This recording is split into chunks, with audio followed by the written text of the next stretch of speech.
precisely 6:45. This is the Sri Lanka Broadcasting Corporation. News edited by J. Ogaraj and read by Sharifa Tahir. Headlines. Sagala Ratnayaka claims relief for public to be anticipated within next year. Doctors call off planned strike action. State Minister Kader Mastan says lands under Forest Department to be released for agriculture and tourism. CBSL to get tough with non-complying banks. Agro-sector modernization to benefit farmers. And Security Exchange Commission says Sri Lanka's stock market needs to attract more foreign investors. News overseas, Russian missile strikes stretch Ukrainian air defenses. In sports, Dimut Karunaratne in ICC test team. We now move on to local news in detail. Sagala Ratnayaka, the President's senior advisor on national security and chief of the presidential staff, emphasized yesterday at the Presidential Secretariat that President Ranil Wickremesinghe's effective economic initiatives have fostered trust in the Sri Lankan economy on the global stage. He highlighted the President's commitment to a new economic vision aimed at stabilizing the country's economy through comprehensive reforms in the financial, legal and governance sectors. Speaking at the Budget 2024 conference organized by the President's Trade Union Relations Division, Ratnayaka outlined the plans to position Sri Lanka as a hub for energy exports. This strategic move aligns with the President's broader efforts to enhance the nation's economic standing and international reputation. Expressing his views further, Sagala Ratnayaka said, when President Ranil Wickremesinghe assumed office, the country faced a severe economic crisis marked by long queues for oil and gas as well as prolonged power cuts. The crisis was exacerbated by a tax policy that led to a decline in government revenue, an ineffective agricultural policy, and a decrease in tax filings. Additionally, the economic downturn was heightened by a drop in tourist arrivals due to the COVID epidemic, resulting in a loss of foreign exchange. In response to these challenges, the current president took charge amidst this economic turmoil. Strategic changes were made to the agricultural policy, leading to increased rice production and alleviating food shortages. Collaborating with the International Monetary Fund, a new program was diversified to stabilize Sri Lanka's economy, encompassing crucial financial, legal and governance reforms. Despite the imposition of new taxes, which brought some pressure on the citizens, the government's efforts have led to a rapid stabilization of the country's economy. As a result, international confidence in Sri Lanka has grown, and the nation is witnessing a strengthening economic trajectory. Minister Prasanna Ranatunga said the budgetary proposal of providing deed titles to 50,000 houses has been submitted to the Cabinet of Ministers for approval. In this process, the government will bear the notary's cost, tax and other related expenses on behalf of the residents. If the chief occupant dies, the ownership of the house goes to the present chief occupant who resides in the relevant house. The Divisional Secretariat will make an observation visit and make the preliminary observation report in this regard, the minister added. Though bank interest rates have been reduced, a handful of banks have not passed these benefits to customers, said Governor of the Central Bank, Dr. Nandalal Veerasinghe. He said he was pleased to note that most of the banks passed on this benefit to customers.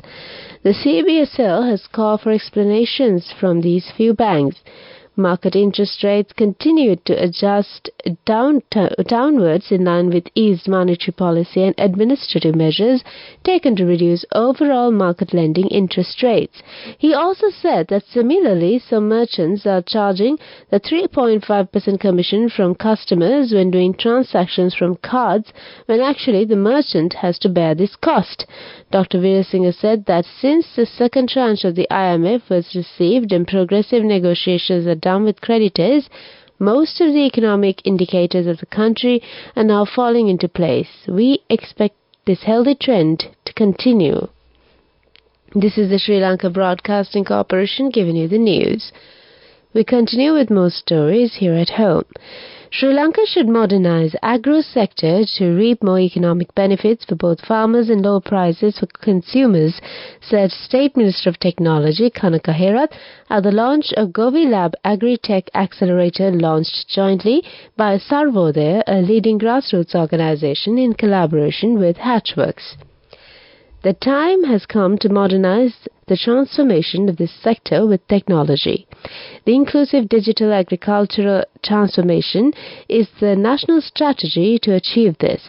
Agriculture has been the backbone of the Sri Lankan community for generations, and nearly 30% of the population engaged in agriculture activities. But as we know, the contribution of the national GDP is less than 10%. So there's a significant gap. Over 40% of the produce is wasted due to wildlife encounters and transportation into multiple handoffs. Due to this, end consumer price is almost 4 to 5 times. Two key points to note is to introduce waste to reduce waste and add value, which will contribute directly to the GDP. The farmers at the end and the end customer will get better pricing. This initiative is an integral component of Sri Lanka's inclusive digital agriculture transformation strategy, generated by the collaborative efforts of the government of Sri Lanka, along with Bill and Melinda Gates Foundation, supported by PwC India.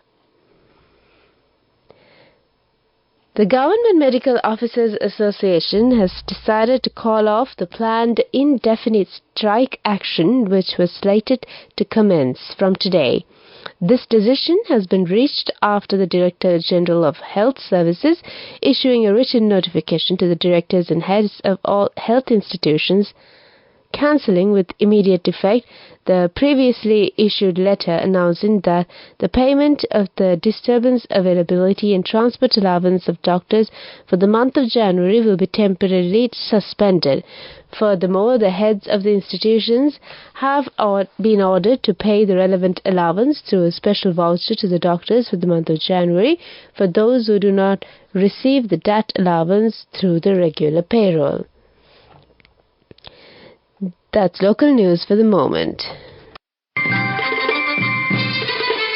The main news story is brought to you by Sinhala.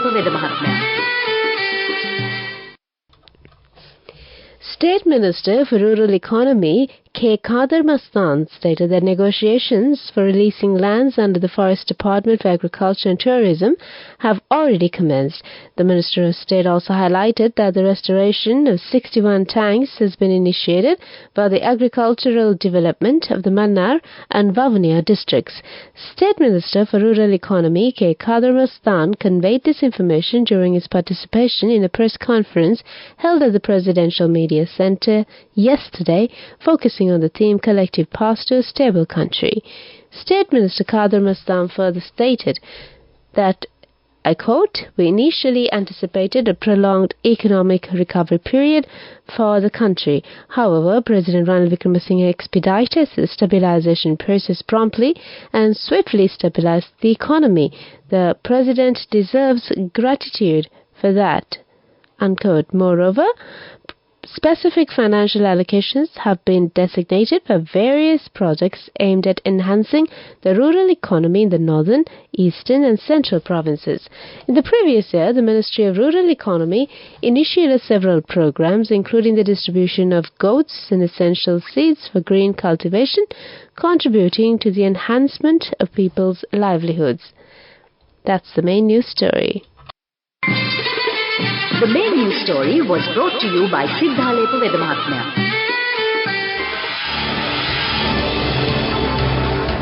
This is Watchlight.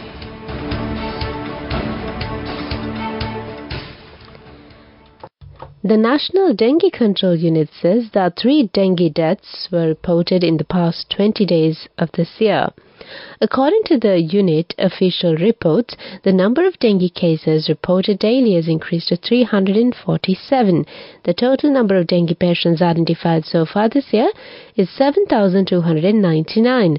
The highest numbers of patients are reported from the Western Province. That number stands at 2,401. The National Dengue Control Unit requests the public to be vigilant over the issue and take maximum effort to clean and keep the office and resident premises free of mosquitoes. Coming up, world news.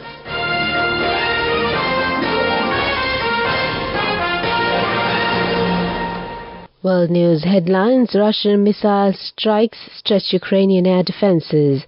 Hamas rejects Israeli ceasefire proposal. Iran's foreign minister tours Pakistan in bid to ease tensions. World news in detail. A wave of Russian missile strikes in Ukraine on Tuesday killed 6 people. The attacks come as Ukrainian leaders are seeking to boost their air defenses in the face of shortages from their allies. Russian forces carried out attacks across the country, including Kyiv, Kharkiv, and other areas. They said they were targeting military factories, but Ukrainian officials said the strikes hit apartment buildings in what they call a deliberate act of terror. They said the Russians fired 41 missiles, and their air defenses managed to intercept about half of them. The Associated Press said that Hamas has rejected a 2-month ceasefire proposed by Israel. The media outlet on Tuesday cited an Egyptian official who stated that the Palestinian Islamist group refused the Israeli proposal. It has been reported that Israel had proposed up to a 2-month ceasefire through mediators including Qatar and Egypt with the aim of achieving the release of all hostages held by Hamas. Finally, on world news, Iran's foreign minister will visit Pakistan next week in a bid to ease tensions. This comes after the two countries launched cross-border strikes last week. A joint statement issued by the two countries' foreign ministries says that Iran's foreign minister Hossein Amir Abdullahian has agreed to the invitation by his Pakistani counterpart. The statement says the ambassadors would also return to their respective posts by Friday. Pakistan had recalled its ambassador to Tehran in response to the attacks. That's world news. Development news. Taking a firm step in moving towards sustainable tourism, Thema Collection joined the Australian government's funded plan of market development facility recently. A marked shift towards sustainable tourism is shown by the escalating impact on the environment affected by anthropogenic activities. Thema Collection Director of Marketing and Business Development, Maxim Singha, emphasizing the brand's firm commitment to sustainability, spoke of numerous initiatives already underway in their eco-friendly hotel chain with 12 properties across Sri Lanka. Moving on with sports news. Former Sri Lanka Test skipper Dimuth Karunaratne has been named for the ICC men's Test team.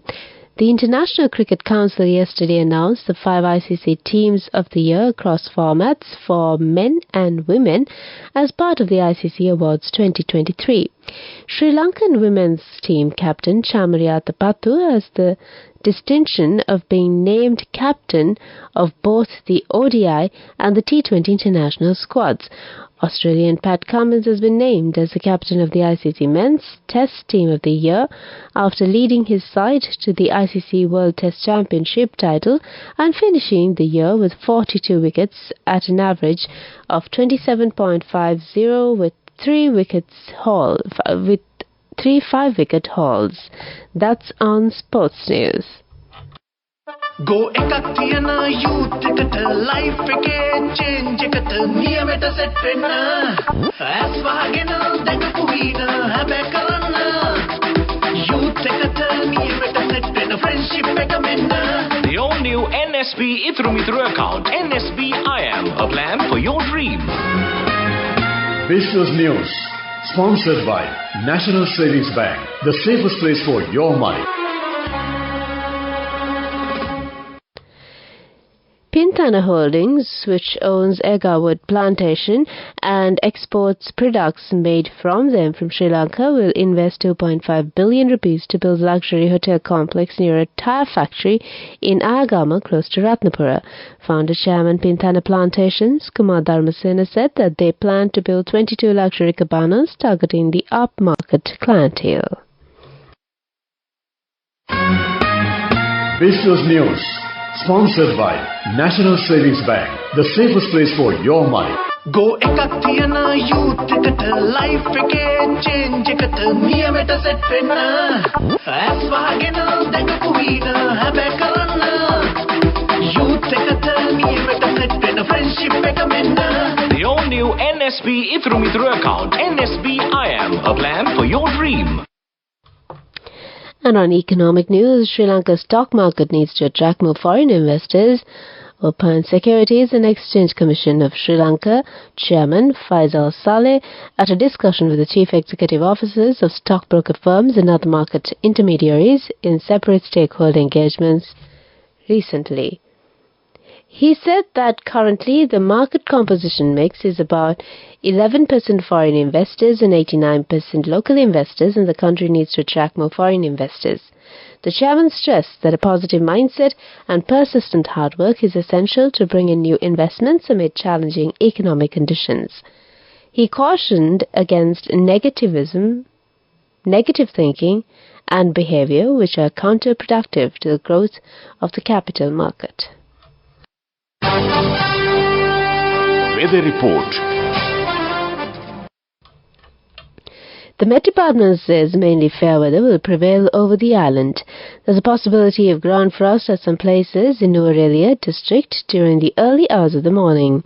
Misty conditions can be expected at some places in Sabragambu and central provinces and in the Galle and Mathura districts during the morning. This weather report was published this morning at 4:30 a.m. Further details could be obtained by visiting the official website of the department. And it's time for us to wind things up on the bulletin, and before that, we move on to the headlines again. Sagala Ratnayaka claims relief for public to be anticipated within next year. Doctors call off planned strike action. State Minister Kadir Mastan says lands under Forest Department to be released for agriculture and tourism. CVSL to get tough with non-complying banks. Agro-sector modernization to benefit farmers. Security Exchange Commission says Sri Lanka's stock market needs to attract more foreign investors. News overseas, Russian missile strikes stretch Ukrainian air defenses. In sports, Timut Karnarata in ICC test team. With that, we conclude this bulletin of news, and it's back to Abhishek this morning. Over to you.